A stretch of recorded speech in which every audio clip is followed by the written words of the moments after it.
Tonton video ini sampai selesai agar Anda tidak gagal paham.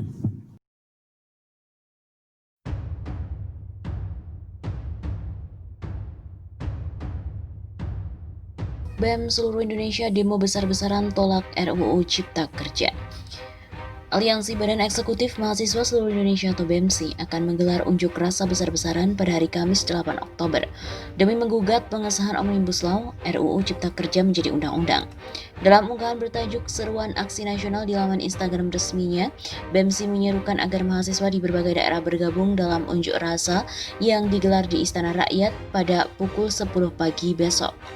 Seruan untuk seluruh mahasiswa di Indonesia dari Sabang sampai Merauke untuk mengikuti aksi nasional yang diadakan pada Kamis 8 Oktober waktu pukul 10 pagi tempat Istana Rakyat. Demikian unggahan dari BEMSI sebagaimana dikutip dari Instagram resminya pada hari Rabu 7 Oktober. BEMSI berpandangan pengesahan Omnibus Law RUU Cipta Kerja menjadi undang-undang adalah sebuah simbol matinya hati nurani para anggota dewan. Buruh, lanjut BEMSI menjadi korban atas kerakusan penguasa yang menyuburkan oligarki. Maka sampaikanlah ke seluruh pelosok dari negeri bahwa demokrasi kita telah mati. Di ujung seruan aksi tersebut, BEMSI mengutip penggalan puisi aktivis Wiji Tukul, apabila usul ditolak tanpa ditimbang, suara dibungkam, kritik dilarang tanpa alasan, dituduh subversif dan mengganggu keamanan, maka hanya ada satu kata, yaitu lawan. Demikian kata BEMSI. Demo tolak Omnibus Law di mahasiswa Semarang jebol gerbang DPRD Jateng. Ribuan mahasiswa berkumpul di depan kompleks kantor pemerintah Provinsi Jawa Tengah atau Pemprov Jateng di Jalan Pahlawan, Kota Semarang pada hari Rabu 7 Oktober. Mereka datang untuk menyuarakan aspirasi menolak Undang-Undang Omnibus Law Cipta Kerja yang baru saja disahkan melalui aksi demo di depan kantor DPRD Jateng. Pantauan dari redaksi Semarang Post, ribuan mahasiswa tersebut tiba di depan gedung DPRD dan kantor Gubernur Jateng sekitar pukul 10 pagi. Meskipun demikian, hingga pukul 12 siang, massa urung menggelar aksi demo di depan gedung DPRD Jateng. Mereka masih menunggu kelompok lain dan serikat pekerja yang akan bergabung. Sekitar pukul 12.15, kelompok mahasiswa mulai bergerak. Mereka berusaha masuk ke lingkungan Pemprov Jateng. Meski demikian, upaya massa terhalang gerbang dan penjagaan aparat kepolisian. Marah karena terhalang gerbang, massa yang demo pun nekat mendobrak pintu gerbang kantor DPRD hingga roboh. Aksi itu pun sempat membuat seorang aparat Polrestabes Semarang terluka. Ia tertimpa pintu gerbang yang terbuat dari besi. Seusai menjebol gerbang, massa pun berhenti. Mereka urung masuk ke lingkungan kompleks DPRD dan Pemprov Jateng itu. Seorang koordinator aksi demo di depan kantor DPRD Jateng mengatakan pihaknya tidak akan melakukan aksi anarkistis. Massa hanya ingin melakukan audiensi untuk menyampaikan tuntutan menolak Undang-Undang Omnibus Law Cipta Kerja.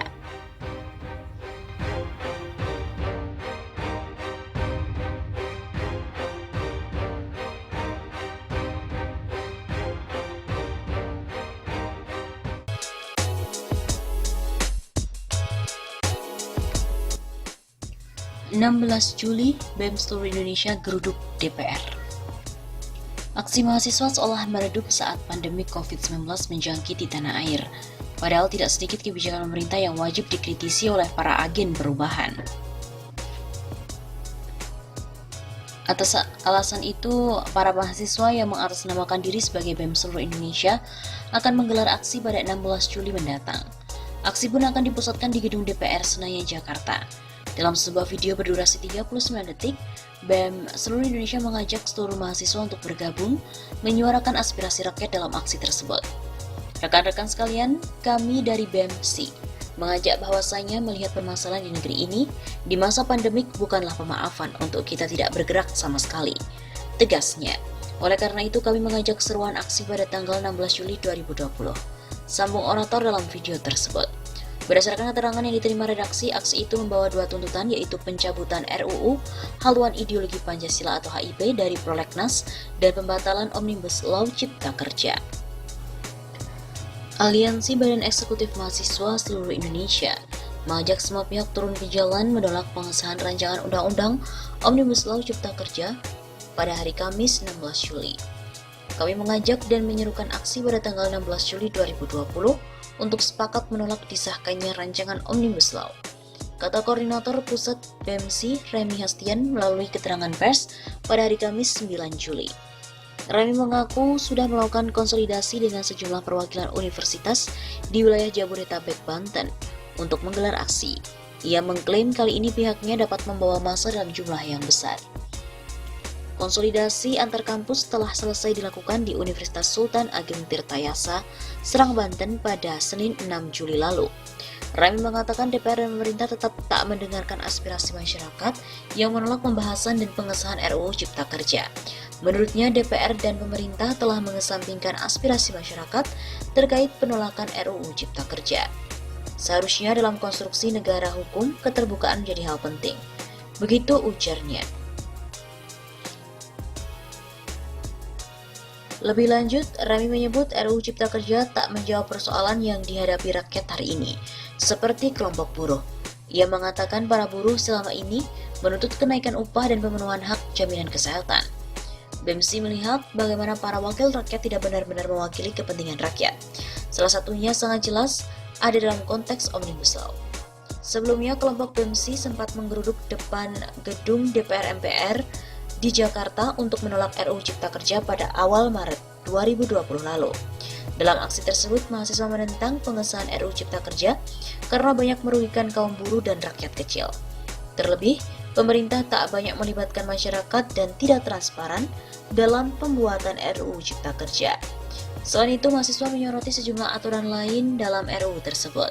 Misalnya penghapusan upah minimum kota, penghapusan pesangon, dan penghapusan batas kontrak tenaga kerja yang merugikan kaum buruh. Mereka juga menolak penyederhanaan izin investasi yang memangkas kewajiban perusahaan dalam izin lingkungan. Koordinator Pusat Badan Eksekutif Mahasiswa Seluruh Indonesia, Remy Hastian, mengatakan akan kembali turun ke jalan dengan massa besar-besaran menentang pengesahan RUU Omnibus Law oleh DPR. BEMSI menilai kebebalan DPR RI yang ngotot mengesahkan RUU tersebut walau mendapatkan penolakan dari rakyat adalah sebagai kemunduran demokrasi. Menurut Remy, pembahasan RUU tersebut mengandung cacat karena perumusannya tidak sesuai dengan Undang-Undang Nomor 15 Tahun 2011 atas perubahan Undang-Undang Nomor 12 Tahun 2011 tentang pembentukan peraturan perundang-undangan dalam membuat suatu kebijakan.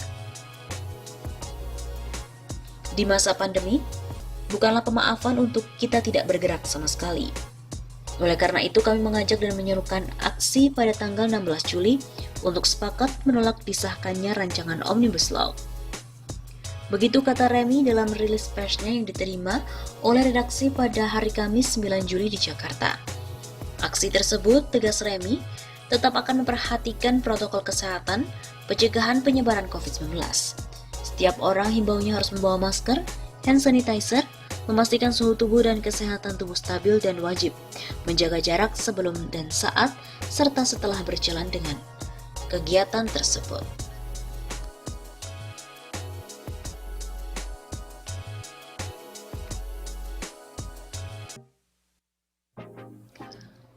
Tamat sudah rezim Jokowi. Proposal Omnibus Law ditolak oleh Bank Dunia. Mengejutkan, Undang-Undang Omnibus Law atau Undang-Undang Cipta Kerja yang merupakan roadmap inti pemerintahan Jokowi dalam rangka pemulihan ekonomi malah ditolak oleh Bank Dunia. Dalam sebuah laporan, Bank Dunia mengatakan bahwa Omnibus Law merugikan ekonomi.